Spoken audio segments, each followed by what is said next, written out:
भूतिया आईना। बहुत समय पहले कॉलेज की दो लड़कियां मेनका और सुनैना एक नए शहर में पढ़ने के लिए आईं। उन्होंने कॉलेज के पास ही एक मकान ले लिया और अपने सामान के साथ वहाँ शिफ्ट हो गयी। आखिर हम अपने नए घर में आ ही गए। हाँ, लेकिन मैं बहुत थक गई हूँ मेनका।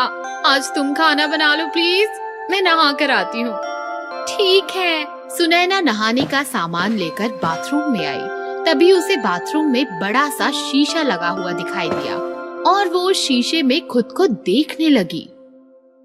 ये शीशा तो बहुत अच्छा है, मैं इस शीशे में बहुत अच्छी दिख रही हूँ।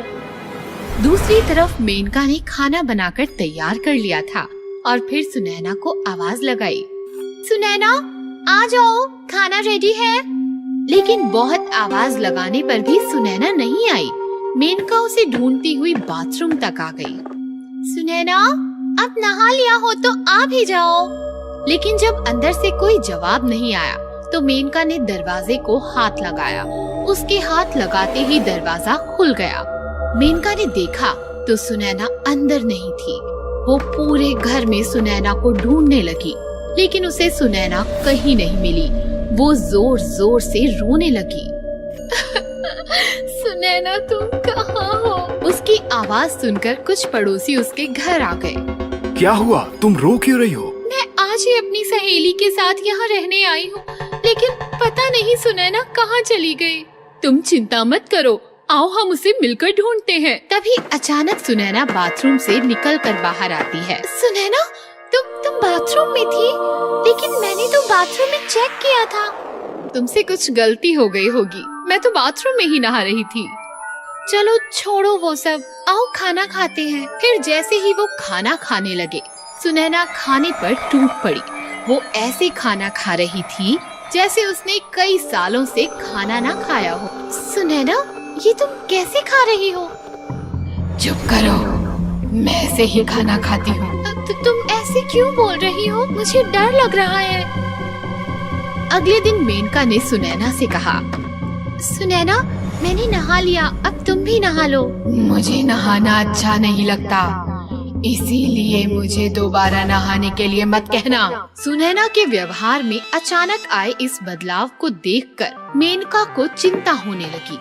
एक दिन मेनका सुनैना के नाम का प्रसाद चढ़ाने के लिए मंदिर गई। उसने पंडित जी से कहा, पंडित जी, पिछले कुछ दिनों से मेरी सहेली सुनैना बहुत बदल गई है। ना वो मुझसे ठीक से बात करती है और न नहाती है, और खाना तो वो एकदम जानवरों की तरह खाती है। तुम चिंता मत करो बेटी, उसे ये भगवान पे चढ़ाया हुआ प्रसाद खिलाना, वो ठीक हो जाएगा। प्रसाद लेकर मेनका घर आ गई। सुनैना, मैं मंदिर से तुम्हारे लिए प्रसाद लाई हूँ। ये कहकर मेनका ने जैसे ही सुनैना के हाथ में प्रसाद रखा, सुनैना ने प्रसाद को जमीन पर फेंक दिया और वो गुस्से में चिल्लाने लगी, मुझसे दूर करो प्रसाद, प्रसाद नहीं चाहिए, दूर हो जा मुझसे। सुनैना के हाव भाव और डरावनी आवाज सुनकर मेनका समझ गई कि कुछ गड़बड़ है। वो पड़ोसियों के पास गई और उन्हें पूरी बात बताकर उन्हें अपने साथ ले आई। मैं जानती हूँ तुम सुनैना नहीं हो, मेरी सहेली के शरीर को छोड़ दो, नहीं तो हम तुम्हें मार देंगे। ये सुनकर सुनैना डरकर बाथरूम में भाग गई। मेनका और बाकी सभी उसका पीछा करते हुए बाथरूम में आ गए। फिर अचानक सुनैना अपने असली भूतिया रूप में आ गई और हंसते हुए बाथरूम में लगे शीशे के अंदर चली गई। तुम भूतनी हो। तुमने सही कहा, मैं शीशे की दुनिया की भूतनी हूँ। प्लीज, हम तुम्हें कुछ नहीं कहेंगे, बस मुझे ये बता दो कि सुनैना कहाँ है। उसे तो मैंने पहले ही मार दिया था और इतने दिनों से उसकी जगह मैं तुम्हारे साथ रह रही थी। ये रही तुम्हारी सहेली सुनैना। अपनी सहेली को मरा हुआ देखकर मेनका को बहुत दुख हुआ, लेकिन वो कुछ कर भी नहीं सकती थी, इसीलिए चुपचाप खड़ी ये सब देखती गई। इस तरह शीशे की दुनिया में आई बाथरूम की भूतनी सुनैना को मारकर अपने साथ ले गई।